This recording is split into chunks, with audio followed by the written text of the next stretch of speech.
Hey, it's Chronologically Gaming, the only channel that's perpetually retro because we're playing every video game in order of release. The only place where you can binge watch the entire video game industry flash right before your eyes. We're currently playing video games at some time in October 1982.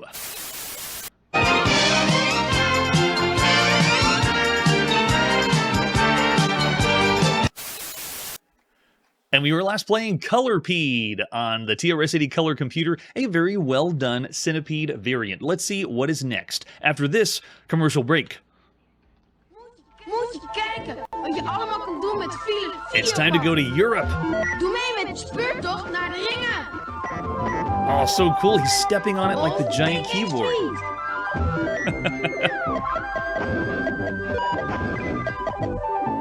Of Terrox. Philips Videopac heeft steeds weer nieuwe spellen. Het is gewoon de meest veelzijdige That is spelcomputer. awesome. I want a giant Philips Videopac just like that. He pulls it up. He pulls it up with the handle. I love it. So there you go. It is time to play Crazy Chase on the Philips Videopac, or in Europe, the European version of the Magnavox Odyssey 2. This is the Philips Videopac G7000. And Crazy Chase, we've already seen. This is the game that we saw originally on the Odyssey 2 as Casey's Crazy Chase back in September 1982. And there it is. You can see, there's Casey. At least he looks fuzzier, a little bit different here in Europe than he did in North America. But they're calling it the 44th title for the Philips Videopac, or the 44th cartridge. This is the 37th game we played on the Philips Videopac G7000. And there it is, the giant cartridge he was pulling out. It'll be a little smaller for you, but you can see they explain on the cartridge, as usual, how to use the keyboard to select the game modes you want to play. You can do game mode 0 through 9 and the different languages because it was released in so many regions in Europe. Nice. So there you go, an example of the screenshot too. The manual that I have is the homemade manual. I don't have the official Philips Videopac manual, but you can see it is Casey's Crazy Chase, just now with a coat of paint as played on in the European console. So this is all the same that we saw for Casey's Crazy Chase. You have to avoid the dreaded Dratapillar. Remember the Wizard of Odyssey, who's advertising it for us in North America? And what's interesting is, in Europe, the Philips Videopac was first in Europe and then came as the Magnavox Odyssey 2. But now we're getting it flip-flop. We're getting releases first in North America and then later in Europe, rather than the other way around. All right, let's pop in and play some Crazy Chase. This is, again, by Ed Averitt, published by that company at sometime in October 1982. Cool. En français, anyone? Let's go with game mode number 1. This is Ed Averitt's 44th game, who essentially is the only guy, or the main guy who's been developing games for the Magnavox Odyssey 2 or Philips Videopac. And man, oh man, if you haven't seen Casey's Crazy Chase, this is excellent. This one started off with KC Munchkin, and they got a lawsuit involved because it looks so much like Pac-Man, so they had to change the game a little bit. A few different things changed, but then this game is completely different, not even close to Pac-Man at all. No lawsuit involved, because it has a snake in the middle. But you play as Casey. I'm rolling around right now as the blue character. You do munch everything up. He has antennas on the side, so he doesn't look quite like Pac-Man. But man, it's really fun to play. Still a great arcade maze game. This one is nothing new at this point as far as the characters or this style, the arcade maze. This is the 271st arcade maze game we played. Started way back with, Head On, and then Pac-Man started this whole craze. So of all the all consoles, computers, and systems, this is the 271st game that is a top-down maze game like this. I know, there's so many like this. You can see all I'm doing is munching around, but the goal of the game is to go after the Dratapilla. You gotta eat them from the back. And we played a few other games that are snake-style games. This one you don't play as the snake. The enemy is the Dratapilla. Uh-oh. Yes. So we get some power-ups. We can take care of the enemies. And go after him more and more pieces. Uh-oh, yep.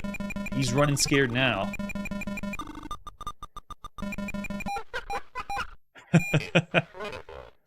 And he is talking to us, yes. This is the very first game we played in Europe that uses the voice enhancement module. In Europe, I think they called it the Voice Plus, but it was just called The Voice, as the Wizard of Odyssey told us. So it allows speech or synthesized speech on the home console. This one is the 5th game that we played on the Magnavox Odyssey 2 or Philips Videopac that allows voice to be the game's talking to us. Come and get us.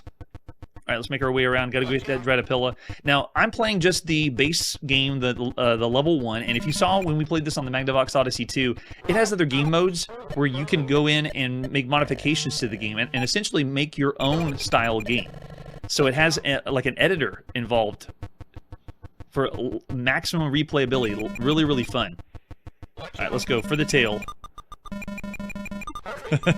And you still have to avoid the enemies unless they're turning white right now, so we got the power up for it. Love it. Man, for a home console, this is still very, very well done. Lots of fun. And I can take him out from right there. Nice. I love it. That's right, yeah. This one, to my knowledge, is the first time you could have the voice module in the Philips Videopac. They called it the Voice Plus. But we've already seen it in North America on the Magnavox Odyssey 2 is just the voice. I know, the talking is so good, and as a home console, this is awesome. For play modes, it just has the option to alternate play like you're playing an arcade game. And you do have the option to make changes to the maze and so forth.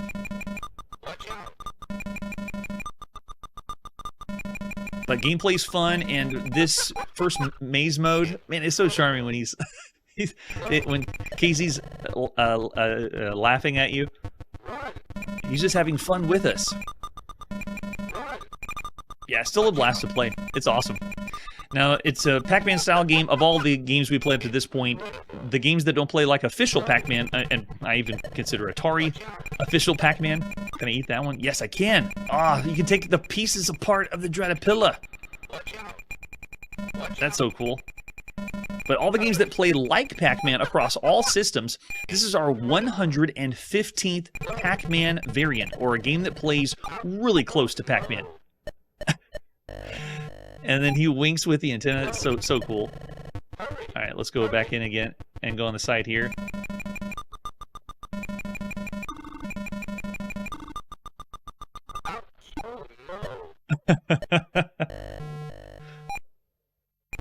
He waves goodbye with his antenna as he blinks away in existence. So competition is pretty fierce for Pac-Man games. We already have 115 games that play pretty close to them. This would be a contender even for a home computer. That's how good it is. But this is on a home console. So here on Chronologically Gaming, we rate all the games based on all the other ones you could play on home consoles. And whether it's Magnavox Odyssey 2 or the Philips Videopac, this is still great. Excellent, excellent gameplay.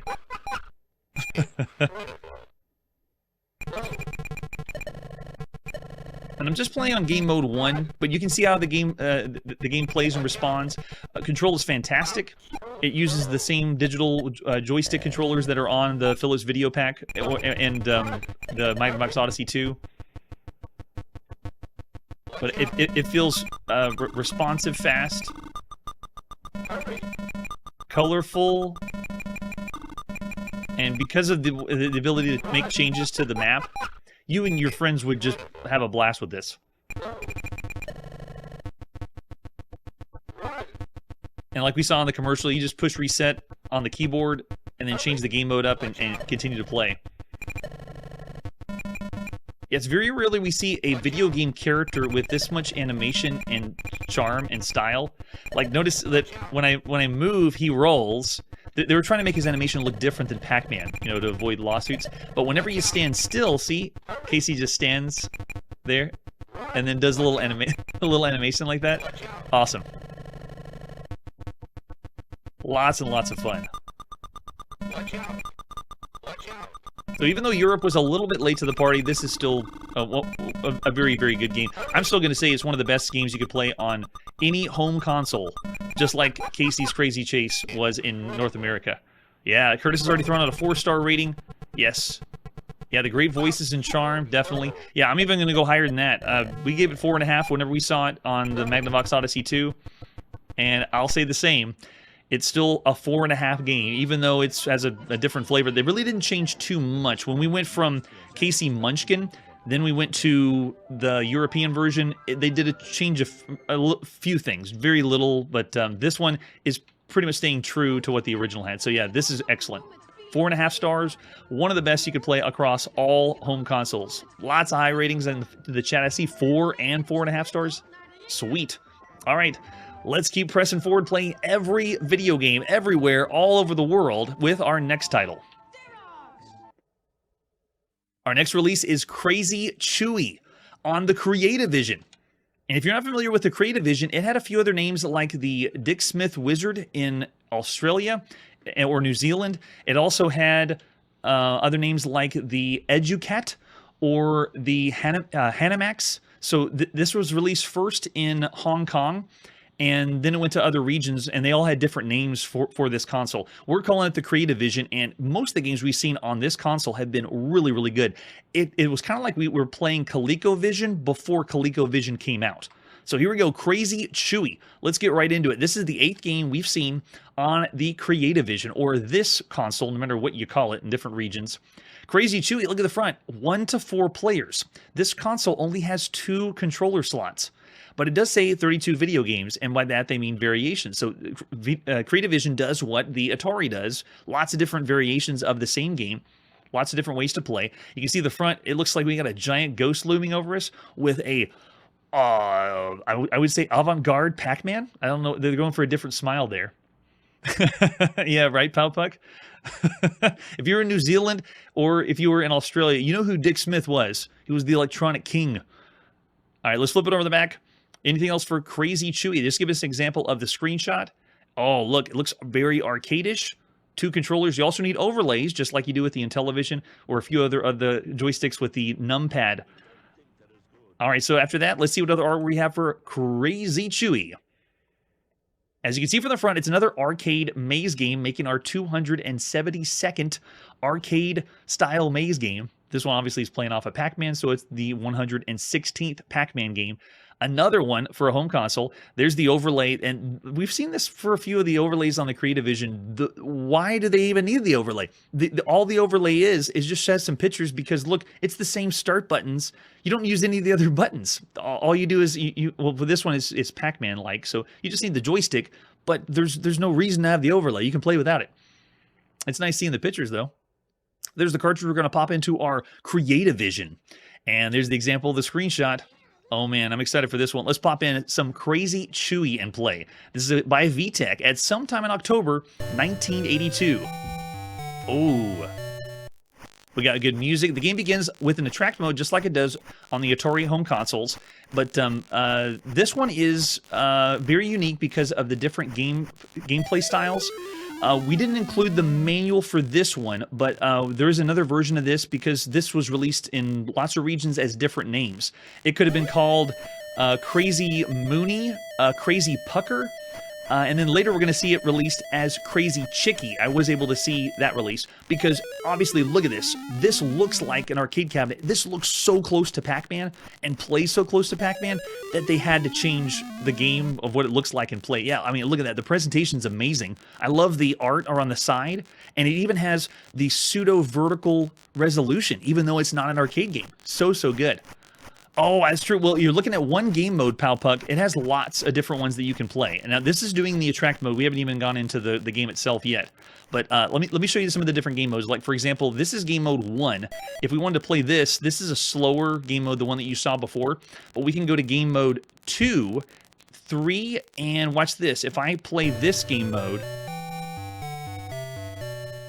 it is 2-player simultaneous. I have 2 joysticks in. You're playing 2-player simultaneous Pac-Man on a home console. And this is kind of like you're working together. They do have game modes where you're playing competitively, like who can get the highest score. And I believe that's what I have selected now. This is the competitive 2-player mode. You know, you're playing against the highest score against one another. But then you have the other player that plays at the same time trying to get their high score. You fight for the fruit, but you can't go through each other. Look, you get stuck. So you can actually affect the other player by blocking their path if you wanted to. Yeah, 2-player simultaneous Pac-Man on a home console is crazy. It is unheard of. Now, there's even more than that. This one has a 4-player game mode where you play 4-player as a team because there's only 2 joystick slots. So check this out. If we go and change the game mode, I want to go to the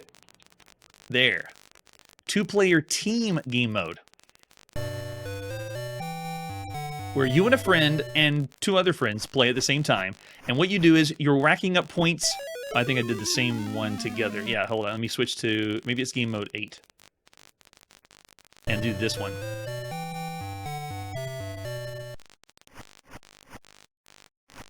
There it is. So if you look at the score at the top, this is 2-player on 2 people playing at the same time as a team, and then the other people take over.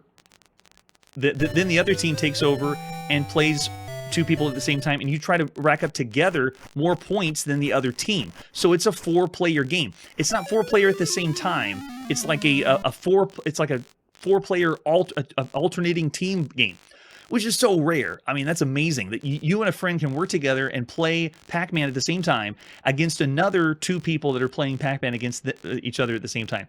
And they incorporated that into this game. It's awesome. All right, so I'm going to go to a faster game mode because it has 32 different variations, different ways to play. It even does things that'll change the maze around a little bit and change the way the ghosts are. So some of the ghosts can disappear or not disappear. I know, right? I have no idea how this got through the radar because I've never heard of this game. But right now, this is tops. As far as a home console game, this is incredible. All right, so I'm going to go a little bit faster. Let's go ahead and increase the game mode to, I believe it's 30, this one. So I thought the same thing. I was like, it's a little bit slow. But look, you can increase the speed. It's got different speed modes to play. So you can do a little quicker pace Pac-Man. But this one blinks in and out of the maze, and it also has the enemies blink in and out. Let's switch it to this one. I believe I want to do... Is it 30? Let's try that one. Wow.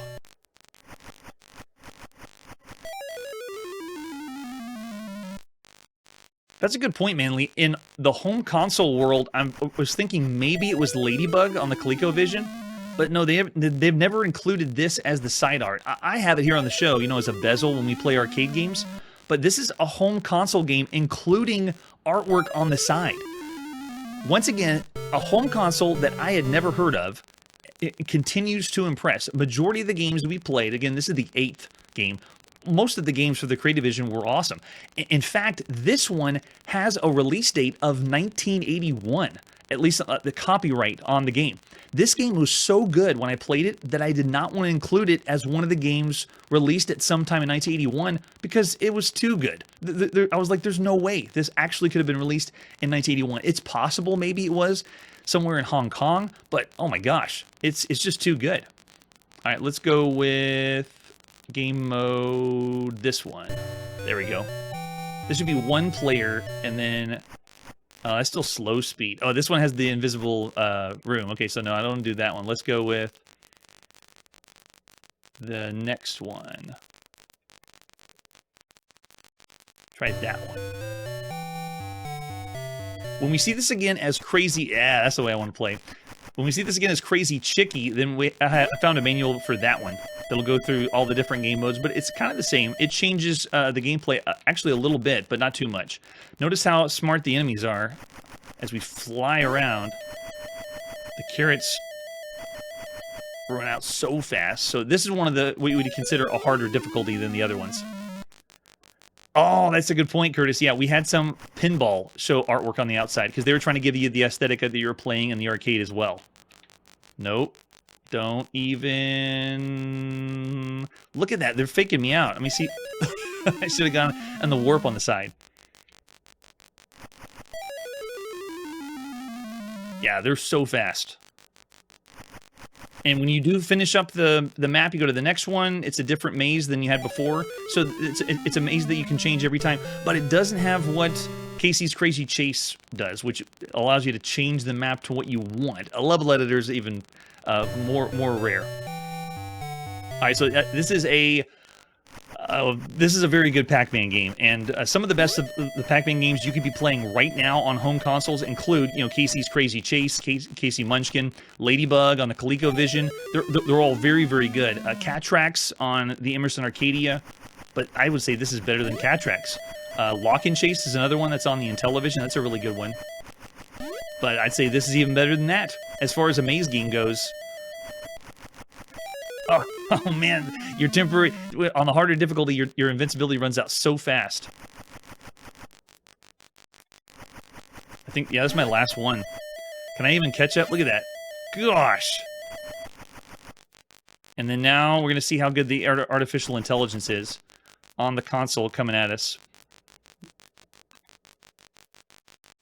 I don't know if I can go past. Look at this. This guy's guarding the pathway. Wow. Very, very smart. Yeah, I can't be sure either, James. So that's why I'm saying right now this is where the release is, because this is the latest it could have been, because I had a better understanding of where Crazy Chicky was when they had to change this to not look so much like Pac-Man. I mean, look at the characters. The character on the side looks so much like Pac-Man. It's crazy. Another thing to consider is the play mode. That's what makes this so unique. This game's 4 players. Now, while it's not simultaneous, across all video games that we've played so far, there has been 135 4-player video games. On home consoles, that's very, very limited. Most of them would be on, Atari, being able to play 4 players with the paddle. And then there is also video games we played that have more than 4 players. There's only been 48 up to this point. But this one's pretty impressive that it allows some kind of gameplay with 4 players. And it also has that game mode where you're doing hot seat multiplayer, the multiplayer team. There's only one other game that has that game mode, where you work with 2 people at the same time, and then you alternate with 2 other people at the same time. And that was Chopper Rescue on the Atari home computer. There's only one other video game that has this game mode, and this is on a home console. It's amazing. I want to switch to an easier difficulty. This is crazy hard, because the enemies are moving equally as fast as I am, and they're guarding. Yeah, there we go. I got to be a little bit smarter on the movement when they come out. That's a good point, Curtis. That's what I think too.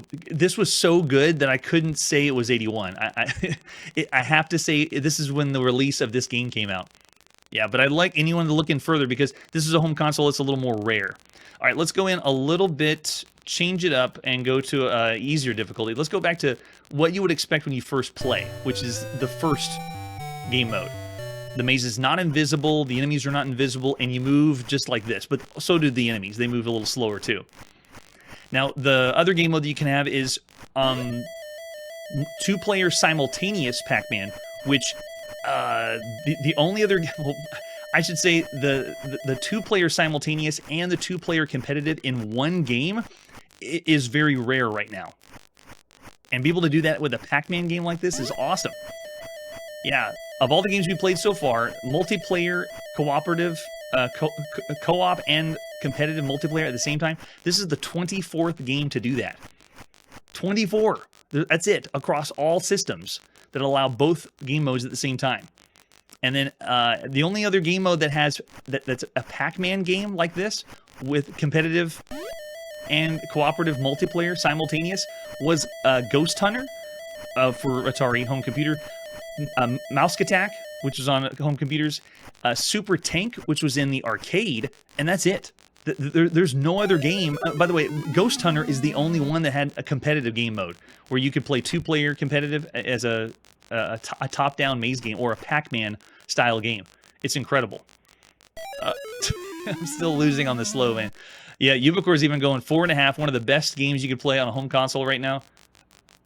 Yeah, the game modes is what sets this apart. It's so unique that they would have included this. It's fantastic. There you go. So we played lots of Pac-Man style games that have you munching things. We played Pac-Man games that have you gobbling things. But this is the first, or eating things, snacking on things. But this is the first time you're chewing. The first Pac-Man game that has chewing. Out of 115 video games that are like Pac-Man, this is the first one that decided to go with chew as the motto. Oh, right, James. See that one side to side? Well, we're going to see that's home console before the end of the year. So it'll be interesting to see that one, too. This is so fun. And it's got a nice theme song to play. And this right here is what sets it apart. Being able to play with a friend, and you can play together or competitively, or with 4 people if you want to. It's amazing.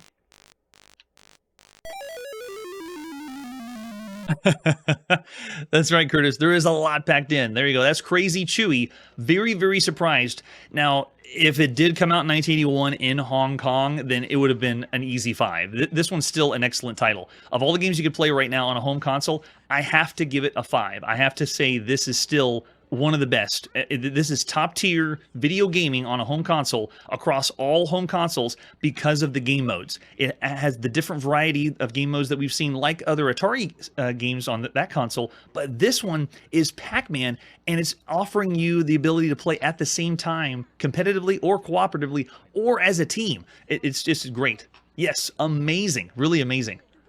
Oh, right, Manly? It totally blows away the 2600 version, right? Oh, man. Yeah, if we thought Casey Munchkin was good to blow away the Atari version of Pac-Man, this is just too amazing. All right, there you go. Crazy Chewy, I got to give it 5. 5 stars of all the games you can play up to this point. All right, and with that, let's see what our next game is. Our next game takes us all the way over to Japan. Here is the Sharp MZ line of home computers, and we're going to play some Croaker. Croaker, hey? The only box I found was this one by Solo Software. See, now, why didn't they just go with Frogger, which I'm guessing was the original title? And they had to rename it to Croaker. Yeah, Croaker has a nice, much better ring to it than Frogger. This one looks like the usual cassette cases for Solo Software. The front of the box doesn't really have, or the cassette case doesn't really have a lot of color to it. But I like it. I know, right? Sounds like something we heard of before. All right, let's pop in and play some Croaker. This is by Solo Software at sometime in October 1982.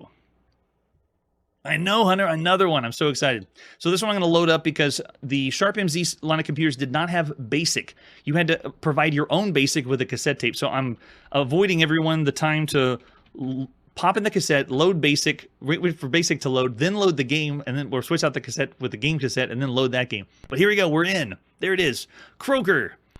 And you could also see, I saw a version in Germany that actually said Frogger at the top. So it was called Frogger, but I'm sticking with Croaker. Croaker's awesome. We haven't seen a game called Croaker yet. But man, oh man, can you believe this? And he's even doing a little quiet sound effect there in the background. It's awesome. All right, so what I'm going to do first is just go right into the game because this one does not have joystick control. It's keyboard only. And then you can select from 7 different skill levels. Superhuman. Shouldn't it be Super Frog, not Superhuman? This home computer or line of home computers, we haven't seen too many games on it. This is our 9th game on the Sharp MZ line of computers. And I'm excited to try this. Let's try with the Apprentice level and see what happens. So I'm going to push number 3. And Croaker says, good luck. Nice. This is the 5th game we played by Solo Software. And man, look at that. It is obviously Frogger, and it's done in the character set that was provided on the Sharp system. Now, I say the character set because you had to provide it. You had to get the cassette for it. But this already looks difficult because the controls are controlled with the cursor keys on the Sharp MZ system, but I am not controlling when to stop. Like, as soon as... Can I actually stop myself? Does it stop? It does not. It just goes. So I'm tapping one time, and look, my hands are off the keyboard. The character's moving all by itself, and I'm just represented by a smiley face. Man, I love Frogger games, so I'm excited to get into it. How am I going to cross the street with a lot of luck? Go to the side. There we go. All right, does this work to go on? I don't believe it. How am I making it across? The character is constantly moving. What? How is that? Oh, I landed on the alligator's head. I see it now.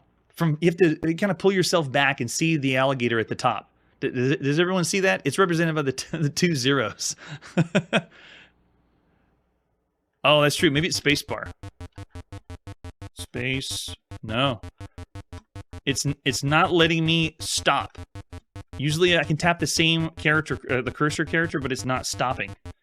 Is there anything else that can stop me? Something make me stop moving. No, I'm not stopping.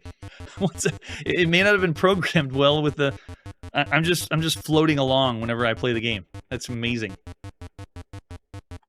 All right, well, this was first released in Japan and then in other regions that had the Sharp MZ Linus computers. So I would say the play control is obviously really, really terrible. Oh, where is the snake? I haven't seen it yet. Wow, it is so hard to get across when you can't stop. It feels that way, Hunter.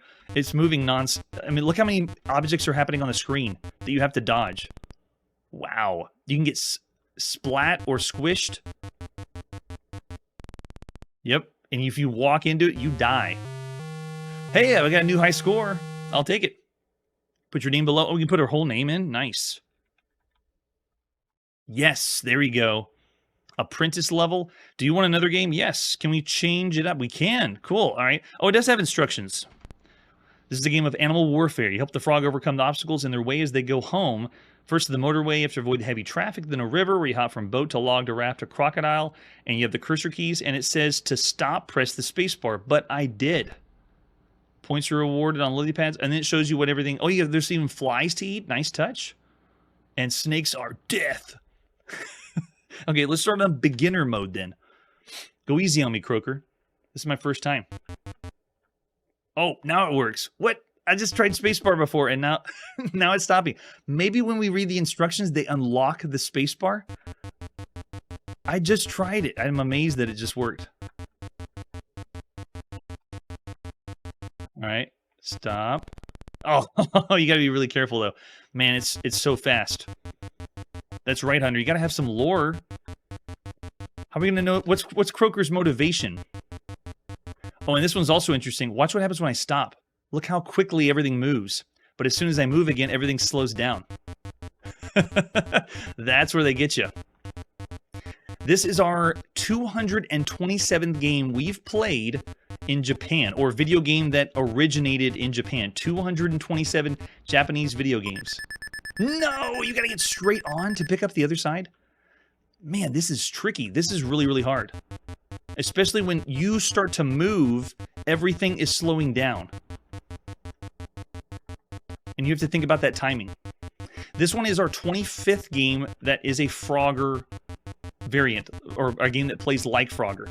And I'm not going to give it high marks. The control is what's really sending it down. It's not really... The graphics actually remind me of the official version of Frogger that was on the NEC PC 6001. Wow, you have to time that just right to get to the other side. Because the slowdown of the alligator, at least beginner mode, it's a little bit slower. It's manageable. Yes, Brian, until you know it's about to happen. At least when we played this on the NEC, well, we didn't really play it. We got to take a look at it. On the PC 6001, you played as a stick figure, and not even as a smiley face. I would still say this game plays better than... We played worse Frogger games than this. I'd say this game plays better than Green Cross Frog. I say it plays better than Super Frog. I say it plays better than Hoppy, or Frog by itself on the VIC-20, or Cricket. I'm kind of on the fence if I say this is better than Frog Trek. I might give Frog Trek a little nod and say maybe Frog Trek is a little bit better on the TRS-80. All right, how do we fare on beginner mode? Nice, it keeps a high score, though. And let's see if you want to play again. Sweet. All right, there you go. That's Croaker on the Sharp home computer. Another Frogger-style game. I want to play them all. That's fun. Even though it was clunky, difficult, I'm not going to say it was broken. It's not a broken title. I wouldn't say 1 star of all the games you could play. I see James over in the chat saying 1 star. Yes, it does play like a wind-up toy. I love that. Of all the games you can play on home computers, though, yeah, it's bad. I'm going to give it bad, as just like when we played some of the other Frogger-style games I've seen. Brian's actually saying 2, Hunter's saying 2.5 of all the games. Oh, yeah, slow. I'm going to say 1.5 stars. It's because of the gameplay, the using the cursor keys, spacebar to stop. It's clunky. and because the game has 2 different speeds. When you're standing still, it's 1 speed. When you move, it's a whole new speed. So yeah, 1.5 for Croaker. It tried. It really did. But hey, I still had fun. Even with a bad title of all the games you could play on home computers, man, it's Frogger. It's so much fun. All right, it's time to put the video game playing on pause. Or if you have a home console, just yank that cartridge out. Next time on Chronologically Gaming, we have official climbing games and unofficial digging games. That's it for today, and like I always say, I will continue to munch, gulp, gobble, and chew my way through every video game. Hey everybody, thanks for checking out the channel and joining me on my quest to play every single video game in order of release. We'll be streaming live every weekday at 9 p.m. Central, so join us and let us know if we missed any games along the way. This video would not be possible without Launchbox, RetroArch, and MAME. Tell all your friends there's some crazy guy named Chronologically Gaming trying to play every single video game. We have links down below that'll send you to places like our Discord and Patreon, and one that says all the video games we've ever played. If you go there, it's a list of everything, and you can click right to the game you want to see. Chronologically Gaming is the name to look for. We are perpetually retro, and we will catch you next time.